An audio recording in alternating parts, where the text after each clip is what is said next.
Praise lord. ఈ దిన వాగ్దానము ఇర్మియా గ్రంథము 33వ అధ్యాయము 3వ వచనము. నాకు మొరపెట్టుము, నేను నీకు ఉత్తరమిచ్చెదను. నీవు గ్రహింపలేని గొప్ప సంగతులు, గూఢమైన సంగతులను నీకు తెలియజేతును. ఎంత గొప్ప వాగ్దానాన్ని దేవుడు మనకి అనుగ్రహిస్తూ ఉన్నారండి. ఈ దినమున దేవుడు అంటూ ఉన్నారు, మనము ఆయనకి మొరపెట్టినప్పుడు ఆయన మనకి గూఢమైన సంగతులను తెలియపరిచి మన జీవితాలను ఎంతగానో ఆయన కృపచేత నడిపిస్తాను అని దేవుడు సెలవిస్తూ ఉన్నారు. మనము ప్రతిదినము కూడా ప్రార్థిస్తాము, ఆయనని వేడుకుంటాము. దేనికి అంటే ఆయన యొక్క కృప మన ఎడల కనుపరచాలి, ఆయన మనకి బోధించాలి, ఆయన మనతో మాట్లాడాలి అని మనము అందరము కూడా కోరుకుంటాము. అందుకని ఈ దినమున దేవుడు ఈ యొక్క వాగ్దానాన్ని మనకి అనుగ్రహిస్తూ ఉన్నారు. దేవుని యొక్క వాక్యంలోని, నీవు కట్టబడినట్లు నేను ఇక మీదట నిన్ను కట్టుదును, నీవు మరలా తంబూర వాయించుదువు, సంబరపడు వారితో నాట్యము చేసేదవు. అవునండి, ఆయన ఎల్లప్పుడూ కూడా మన జీవితాలని కట్టి మనకి గూఢమైన సంగతులను తెలియపరిచి మన జీవితాలని నడిపించినప్పుడు మనము ఎలాగ ఉంటాము అంటే ఆయనని ఆరాధిస్తాము, పూజిస్తాము, ఆయనని ఎంతగానో స్తుతిస్తాము. అది ఇక్కడ దేవుని వాక్యము సెలవిస్తూ ఉన్నది.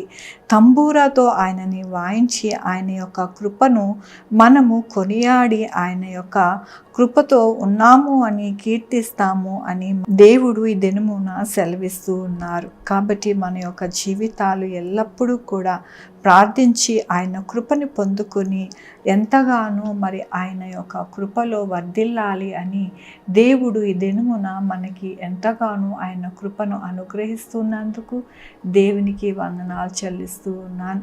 ఈ దినమున పుట్టినరోజు, పెళ్లి రోజు, అనేక శుభదినములు చేసుకుంటున్న వారందరికీ కూడా నిండారుగా శుభాకాంక్షలు తెలియజేస్తూ ఉన్నానండి. మీ జీవితంలో దేవుని యొక్క ఆశీర్వాదము, ఆయన బహుమానము, ఆయన కృప మీకు అనుగ్రహింపబడును గాక. ప్రార్థించుకుందామండి. యెహోవా దేవా, నా తండ్రి, నా ప్రభా, మీ కృపా కనికరస్తాన్ని బట్టి నీకు వందనాలు, స్తుతులు, స్తోత్రం చెల్లించుకుంటున్నాను. గొప్ప దేవుడిగా మీరున్నారు నా ప్రభా, నీకు వందనాలయ్యా.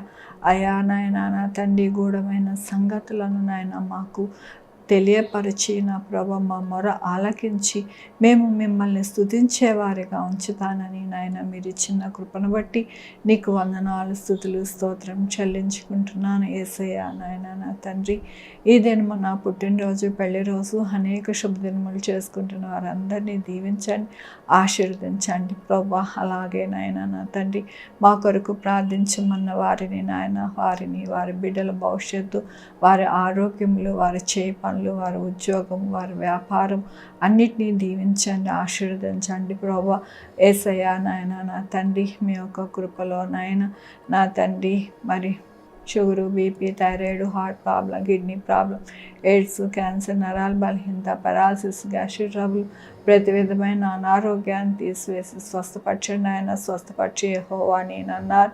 మీకు వందనాలు చెల్లిస్తూ ఉన్నాను నాయన నా తండ్రి. ఉద్యోగాలు లేని వారికి ఉద్యోగాలు దయచేయండి, ఉద్యోగాలు పోకుండా సహాయం చేయండి నా ప్రభా. అలాగే నాయన నా తండ్రి, ఎవరైతే ఏ యొక్క ప్రయత్నాలు చేస్తున్నారో వారి జీవితాలు బాగుండాలి, అవన్నీ నాయన సహాయం చేయండి నా ప్రభా, సహాయం చేయండి. మీ కృపలో వేడుకుంటున్నా నాయన నా తండ్రి. ఆఫీసెస్కి, కాలేజెస్కి, స్కూల్స్కి వెళ్ళి వస్తుండగా బిడ్డలకి తోడై ఉండండి నా ప్రభా. నాయన నా తండ్రి, ఎక్కడా కూడా ఎటువంటి ఆపద వాటిల్లకుండా సహాయం చేయండి. మంచి పంటలు పండడానికి సహాయం చేయండి నాయన. వైరల్ ఫీవర్స్ కానీ, డెంగ్యూ ఫీవర్స్ కానీ ఏవి రాకుండా సహాయం చేయండి. ప్రతి ఒక్కరికి కాపుదల, భద్రతని అనుగ్రహించండి. ప్రతి ఒక్కరితో మీరు ఉండండి నాయన.